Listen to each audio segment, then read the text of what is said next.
Coming from TechCrunch, Apple stockpiles inventory as it braces for, quote, significant supply constraints.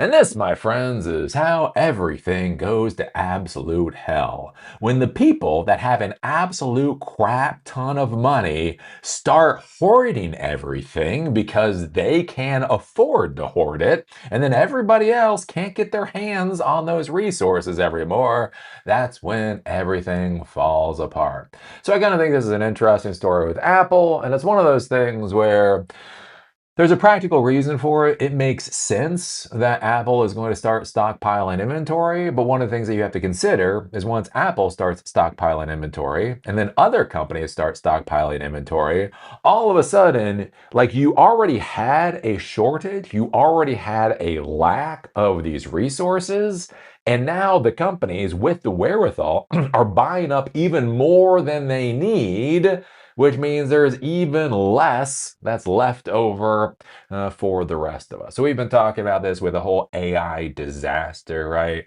So with the memory companies, it's very interesting right now. Apparently 70%, 70% of the memory coming off the line has already been purchased before it comes off the line. Like literally, that is how much demand there is for memory. The same type of demand is true for storage, for solid state drives, as much like memory as far as manufacturing is concerned. That's taken up by a lot of these pre-orders. Even platter drives, there's a shortage of right now. And so one of the big things for these, especially these large companies, is to ask is how can they have enough stock on hand to be able to service their customers? And so if you have a company like Apple, where they can sell MacBooks for $5,000 a piece, they have more than enough money to go out and buy as many resources as they possibly can, and then just shove it in a warehouse somewhere until they need it, which is just going to make everything already so much worse. What we're hearing from Samsung at this point in time, from what I can tell, is Samsung is saying that the memory shortage is going to go at least through 2028. So, yeah, it's not good. None of this is good. Welcome to 2026. Oh, lordy. As the generative AI boom drives steep demand for hardware components, Apple and other hardware makers are facing what outgoing CEO Tim Cook calls, quote, a 100-year flood on memory pricing, which is severely impacting the cost of producing iPhones, MacBooks, and other devices. Which is, yeah, absolutely true. From what we hear from everybody, there is nobody talking about how they have special access to inexpensive RAM. Everybody agrees memory prices right now are absolutely absurd. Apple described its recent earnings report as its, quote, strongest June quarter ever, with iPhone and Mac sales performing better than expected, growing 22 and 29% respectively year over year. I do kind of think this is an interesting thing. So I bought my MacBook Pro. So look at this. Look at this. Yeah, I got my M5 MacBook Pro with 128 gigs of RAM right when it first came out. And it cost me about $5,000. Was it worth it? No. I also have an M2 MacBook Pro right here. The M2 MacBook Pro was lovely. I wish I had got it with more RAM. If I had got the M2 MacBook Pro with 64 gigs of RAM back in the day, that would have been fine. But anyways, right, I got this thing. And Apple talks about the prices going up. And so the prices for most of these computers go up by $300. But that is for the default configuration. They weren't talking about if you get all the bells and whistles. So I took a look at it. This computer cost me about $5,000 a number of months ago. If I ordered the exact same computer now, it would be $7,000. Fuck. Oh, I think even Eli the computer guy has a breaking point at some point. But the interesting thing with this, and one of the things to consider, is where does demand destruction happen? So when the prices of all of these things go up, at a certain point, people will simply not be able to afford the devices anymore. Regardless of how good they are or whatever else, they won't be able to afford it. I think one of the interesting things for Apple is even though their prices have gone up quite significantly, for many people that are in the Apple ecosystem, they don't. They're not going back to Windows. They're not going back. They're not gonna buy a Dell. Dude, buy a Dell. fuck off. No, I'm not going to do it, right? They're probably not going to buy a Dell. They're not going to buy a Chromebook. They're probably not going to buy a Lenovo. The reality is they're captured into the Apple ecosystem. And to be clear, the more I hear about Windows in the modern world, the less I want to use it anymore. And Linux just really hasn't taken off, right? System 76 is fine and all, but like they're the one Linux company out there that's really pushing things. And so one of the curious things here is as Apple has massively jacked up the prices on their devices, they have a captured audience.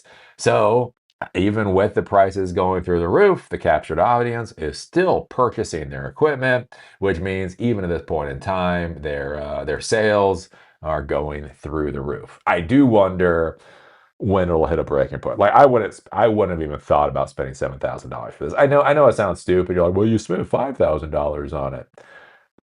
Right. Again, I do YouTube videos. YouTube videos is like a 98% profit margin.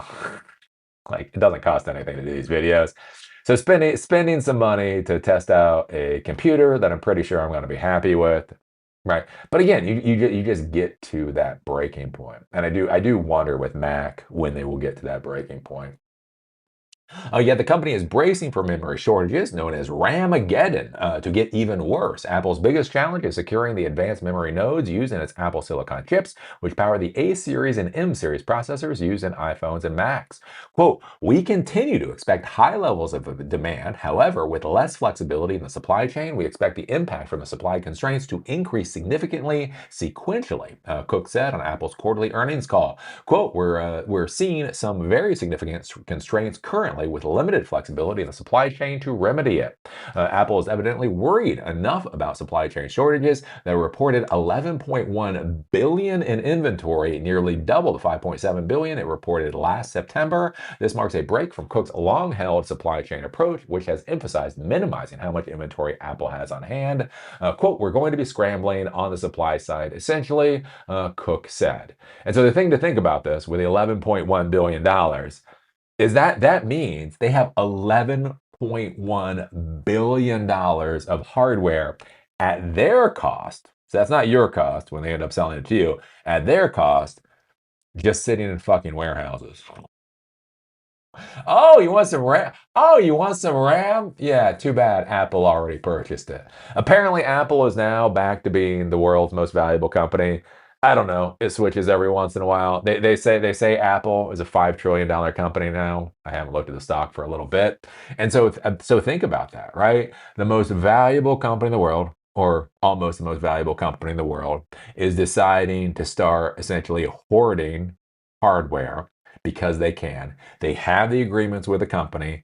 They have the money to actually be able to purchase this stuff. Plus, they have the clout to actually be able to twist arms. Again, clout is an important thing to have sometimes. And so they're going to be hoarding supplies.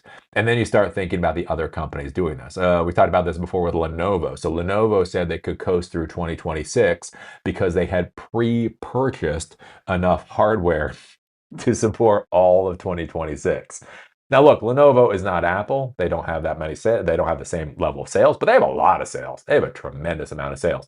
Lenovo was hoarding enough hardware to be able to support them all the way through 2026.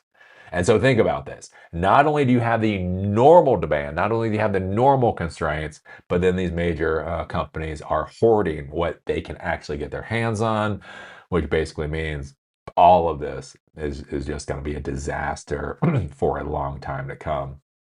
And so yeah, I don't know. Not sure what else to say about this. We're fucked. I do believe the technical term for what's going on here is we are fucked. So what do you think about this? What do you think about Apple hoarding $11.1 billion in hardware? $11.1 billion their cost, which would be a lot more to us.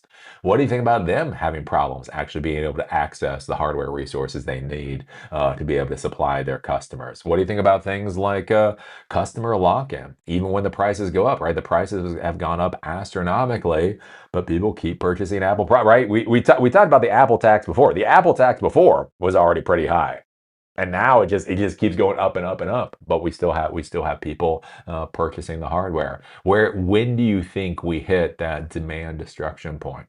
Put your thoughts down below. If you like these episodes, do remember they're on Spotify and on Apple Podcasts. Link is down below. If you want to follow me on LinkedIn, there's a link down there too. With that, see y'all later.